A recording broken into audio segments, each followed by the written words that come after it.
1947 August 15వ తారీఖున యావత్ దేశం స్వేచ్ఛ వాయువులు పీల్చింది. కానీ ఒకే ఒక హైదరాబాద్ రాష్ట్రంపై మాత్రం నిర్బంధ పగడ విప్పింది. రజాకార్ల నైజం ఎలా ఉండేదో అర్థం చేసుకోవచ్చు. అప్పుడు ఆడ మగ అని తేడా లేకుండా బట్టలిప్పి మరీ బతుకమ్మ ఆడించారు. గుండెలపై కచ్చురాల బండిని పరిగెత్తించారు. అలాంటి పరిస్థితుల్లో నిజాం గుండెల్లో గుణపొందించే పోరాటం చేసింది వీరుల గన్న బైరానపల్లి. దాదాపు 70 ఏళ్లుగా ఆగస్టు 28, సెప్టెంబర్ 17వ తేదీ వస్తే చాలు ఆ గ్రామానికి నేతలు క్యూ కడతారు. ఆ గ్రామంలో పుట్టిన వీరులను స్మరించుకొని నివాళులర్పిస్తారు. ఆ తర్వాత ఆ ఊరు ఊసే ఎత్తరు. అదే వీర బైరానపల్లి. ప్రపంచం ఎరుగని పోరాటానికి పునాది వేసిన బైరానపల్లి తాజాగా మళ్లీ తెరపైకి వచ్చింది.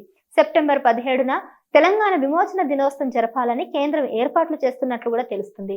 బైరాన్పల్లి వీరులను గుర్తు చేసుకుంటున్నారు. ఇక ఈ నేపథ్యంలో నిజాంకు వ్యతిరేకంగా రజాకార్ల రాక్షసత్వం నుంచి తమను తాము కాపాడుకోవడానికి పోరాటం చేస్తున్న వీరుల కన్నతల్లి బైరాన్పల్లి గురించి ప్రత్యేక కథనం. బ్రిటిష్ పాలకులు వెళ్లిపోవడంతో భారతమాత స్వాతంత్రం పొందింది. కానీ హైదరాబాద్ ప్రాంతాన్ని పరిపాలిస్తున్న 7వ నిజాం మాత్రం హైదరాబాద్ సంస్థానాన్ని భారత యూనియన్ లో కలపడానికి నిరాకరించాడు.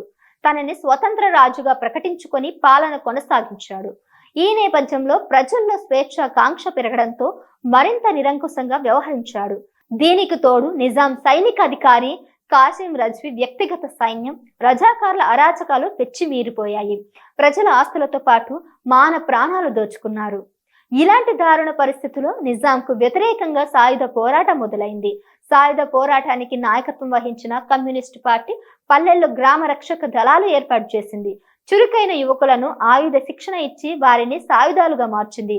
ఆయుధాలు పట్టిన రైతులు, కూలీలు, బడుగు బలహీనలు ప్రాణాలకు తెగించి పోరాడారు. ఈ క్రమంలోనే ప్రస్తుతం సిద్దిపేట జిల్లా ధూళిమిట్ట మండలంలోని బైరానపల్లిలోను బలమైన గ్రామ రక్షక దళం ఏర్పడింది.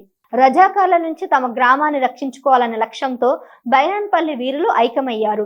శత్రువులపై దాడి చేయడానికి గ్రామంలో శిథిలావస్థలో ఉన్న కోట బురుజును పునర్నిర్మాణం చేసుకున్నారు. ఆయుధ శిక్ష తీసుకున్న యువకులు నాటు తుపాకులతో గస్తీ నిర్వహించేవారు. ఆ సమయంలో బైరాన్పల్లికి సమీపంలో లింగాపూర్ గ్రామంపై రజాకార్లు దాడి చేసి ప్రజలను దోచుకుని వెళ్తున్నారు. దీన్ని గమనించిన బైరాన్పల్లి గ్రామ రక్షక దళం వారిపై దాడి చేసి సొత్తు స్వాధీనం చేసుకుంది. దీంతో రజాకార్లు బైరాన్పల్లిపై ప్రతీకారేచ్ఛతో రగిలిపోయారు. తమ కక్ష తీర్చుకోవడం కోసం గ్రామంపై దాడి చేశారు. గ్రామ రక్షక దళం గట్టిగా ప్రతిఘటించింది. ఈ దాడిలో 20 మందికి పైగా రజాకార్లు చనిపోయారు. బైరాన్పల్లిలోని బురుజులో తలదాచుకున్న 40 మందితో పాటు మరో 56 మంది యువకులను పట్టుకొని ఊరు బయట కాల్చి చంపేశారు రజాకార్లు. రెండోసారి దాడి చేసిన రజాకార్లు గ్రామంలో అడుగు పెట్టలేకపోయారు. దీంతో కాసిం రజ్వీ నేతృత్వంలో మూడోసారి దాడికి ప్రణాళిక సిద్ధం చేసుకున్నారు. 500 మందికి పైగా నిజాం సైనికులు, రజాకార్లు ఆయుధాలు, ఫిరంగులతో 27 ఆగస్టు 1948 తెల్లవారుజామున 3 గంటల సమయంలో బైరాన్పల్లి గ్రామంపై దండయాత్ర చేశారు. క్రమంగా బైరాన్పల్లిని తమ ఆధీనంలోకి తీసుకున్న తర్వాత రజాకార్ల విపరీత ఆకృత్యాలకు పాల్పడ్డారు. గ్రామ యువకుల రక్తాన్ని ఏరులై పారించారు. 96 మంది యువకులను చిత్రహింసలు పెట్టి కాల్చి చంపారు. మహిళలను వివస్త్రాలను చేసి యువకుల శవాల చుట్టూ బతుకమ్మ ఆడించారు.